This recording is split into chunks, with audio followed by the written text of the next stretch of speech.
صرف زبانی دعوے نہیں ہونے چاہیے. اگر ہم حقیقت میں رسول اللہ صلی اللہ تعالیٰ علیہ وسلم کو اپنا آقا مانتے ہیں تو غلام کا کام کیا ہوتا ہے؟ وہ آقا کی خدمت کرے، اس کے کام کرے، اس کے مشن کی تکمیل کے لیے اپنی پوری صلاحیت اور طاقت خرچ کرے. ہمارے آقا صلی اللہ تعالیٰ علیہ وسلم کا مشن کیا تھا؟ اللہ کے دین کو پہنچانا اور اس کو غالب کرنا. کیا ہم غلام اپنے آقا صلی اللہ علیہ وسلم کے مشن کو لے کر جی رہے ہیں؟ ہم تو اپنی دنیا میں مگن ہیں اور مقصد کو بھول چکے ہیں. اور جو لوگ مذہب کے قریب ہیں انہوں نے بھی نماز، روزہ، زکوٰۃ، حج، عمرہ، چھوٹے بڑے تہواروں تک ہی دین کو محدود سمجھ رکھا ہے. ہر ایک نے اپنے لیے ایک خاص لینس بنا رکھا ہے اور وہ حضور علیہ الصلوۃ والسلام کی حیات طیبہ کو بھی صرف اپنے من پسند لینس سے دیکھنا چاہتا ہے.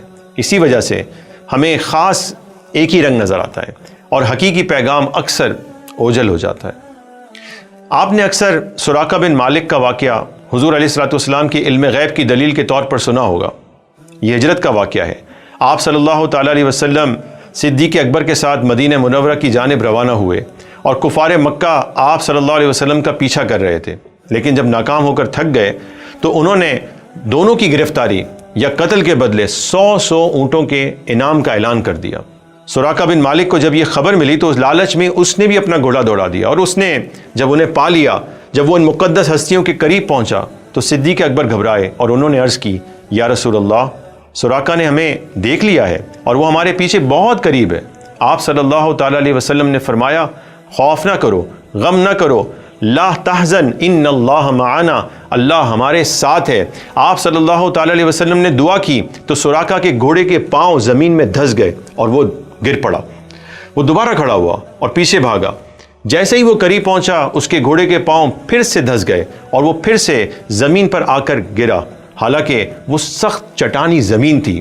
اب وہ سمجھ گیا کہ اللہ کی تائید ان ہستیوں کے ساتھ ہے، یہ یقیناً اپنے مقصد میں کامیاب ہوں گے. اس نے عرض کی، میں معافی چاہتا ہوں، میں آپ کا پیچھا نہیں کروں گا، نہ ہی میں کسی کو آپ کے بارے میں خبر دوں گا. برائے کرم مجھے لکھ دیں کہ آپ نے میرا قصور معاف فرما دیا ہے، مجھے امان لکھ دیں.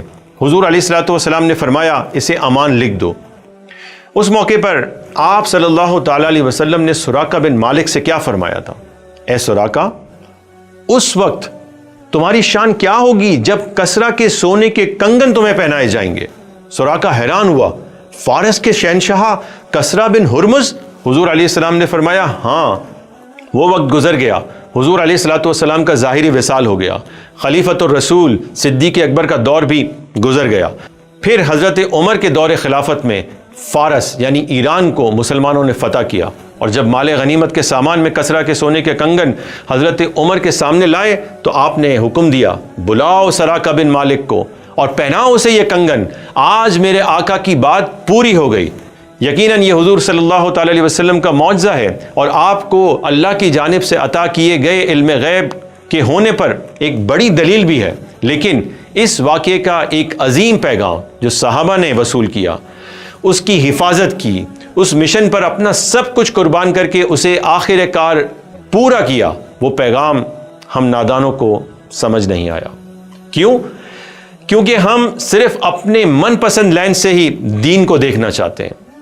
اب ذرا غور کریں، اس وقت کی صورتحال کیا تھی؟ دشمن پیچھے تھا، بے وطنی کی کیفیت تھی، اسلام قبول کرنے والے افراد کی تعداد مختصر تھی، نہ کوئی ریاست تھی، نہ کوئی لشکر تھا. پیارے آقا صلی اللہ علیہ وسلم کی اپنے مقصد غلبہ اسلام کی طرف نظر دیکھیں، عزم مصمم دیکھیں، لانگ ٹرم پلاننگ دیکھیں، اللہ کی ذات پر پہاڑ سے عظیم بھروسہ دیکھیں.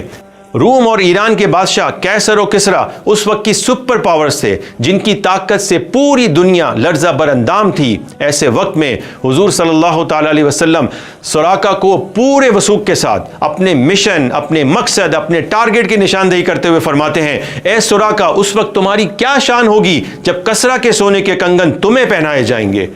گویا کہ حضور علیہ الصلوۃ والسلام نے صدیق اکبر کو یہ میسج اور یہ ٹارگٹ دیا اور انہوں نے اپنی جدوجہد جاری رکھی، صحابہ کو اس مشن کے لیے تیار کیا اور آخر کار حضرت عمر فاروق کے دور خلافت میں یہ کام پورا ہوا اور اس وقت کی سپر پاور فارس کے شہنشاہ کسرا کو ختم کیا گیا. یہ تھے آقا کے سچے غلام. اگر ہمیں بھی آقا کا سچا غلام بننا ہے تو اپنی زندگی کا مقصد حضور علیہ الصلوۃ والسلام کے مشن اقامت دین، نفاذ دین اور غلبہ دین کو بنانا ہوگا۔ یہی مشن ہمارے آقا نے ہمیں دیا ہے، اور یاد رکھیں جب تک مسلمان اس مشن کے ساتھ نہیں جڑیں گے دنیا میں باوقار نہیں ہو سکتے۔